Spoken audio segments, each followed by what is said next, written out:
Occasionally, a game appears to push gaming forward to new heights.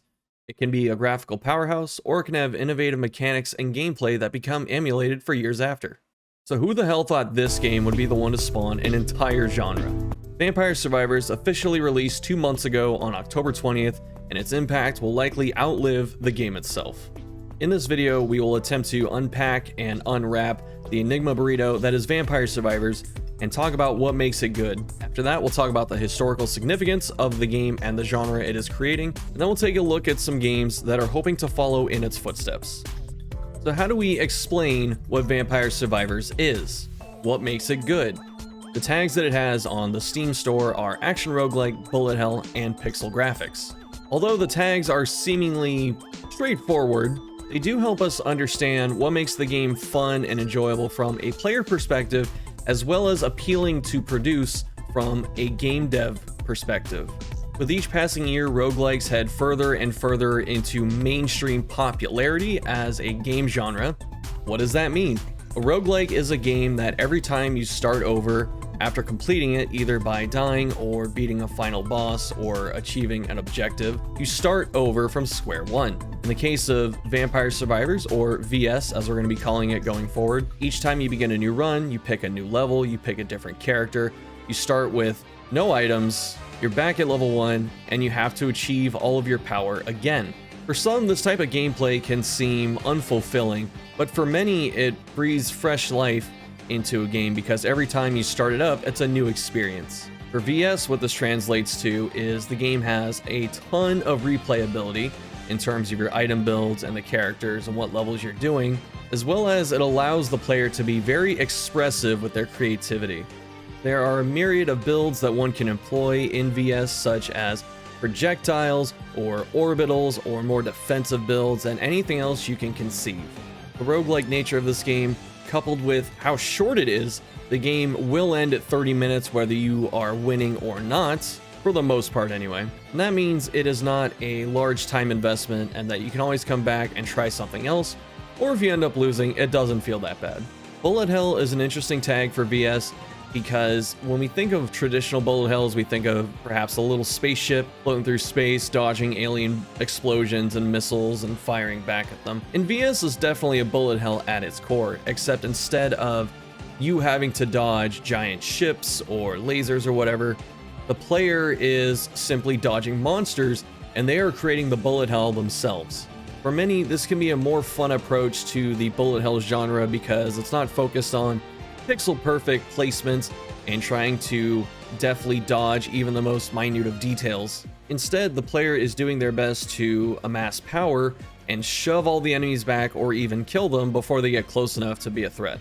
Pixel graphics are normally charming and very fun to look at. If you're someone of venerable age such as myself, perhaps pixel graphics invoke a feeling of nostalgia.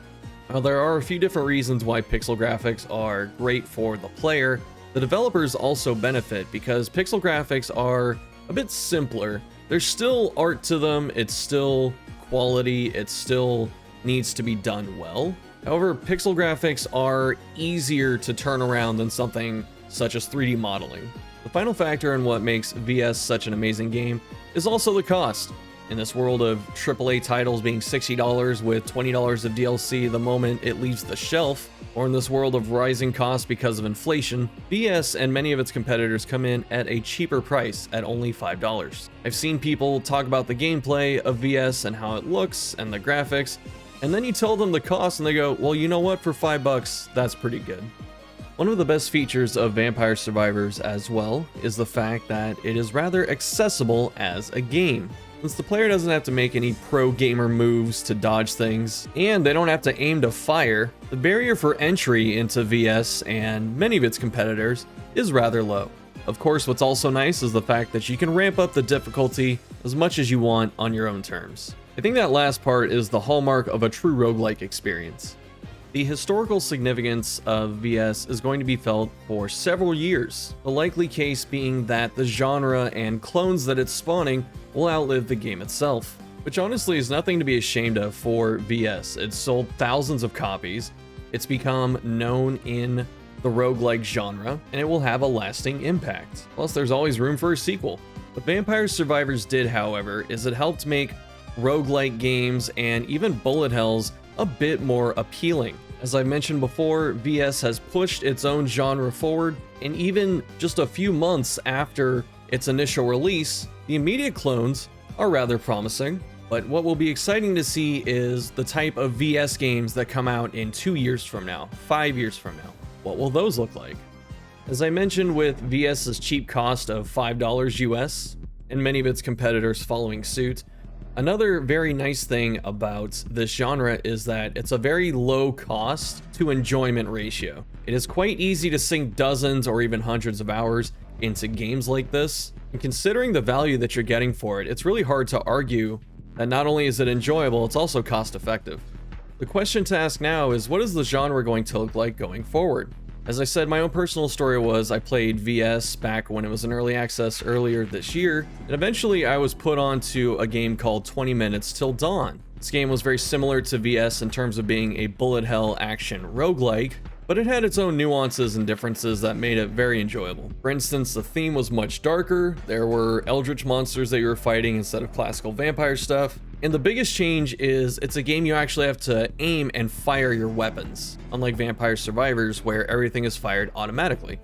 The reason this game is the most significant to me is not only is it one that I enjoyed, it was also the first thing I played after VS in this genre, but also having these point and shoot mechanics, which was something I historically thought I was just bad at, and I still am. However, I had such an enjoyable time, it started making me think I could play other roguelikes such as Enter the Gungeon.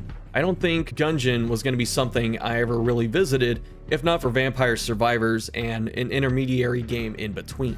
Another game that's been greatly enjoyable in this genre is Brotato. This one has been pretty popular on some Twitch channels, and this is closer to VS in terms of gameplay because it's something that your weapons fire automatically. What makes it different is that the map is much smaller and you actually have to fight bosses. Visually, it's also not a pixel graphic game, and the colors do pop off pretty well.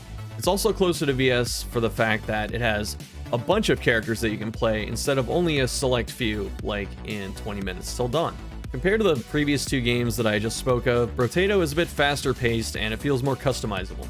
The final game I'll talk about is actually a late addition to this video, and that is Soulstone Survivors. Again, we can see the name at work here trying to emulate Vampire Survivors. Soulstone Survivors is a bit more pricey at $10 USD, but you do get the nice big graphical upgrade to go alongside it.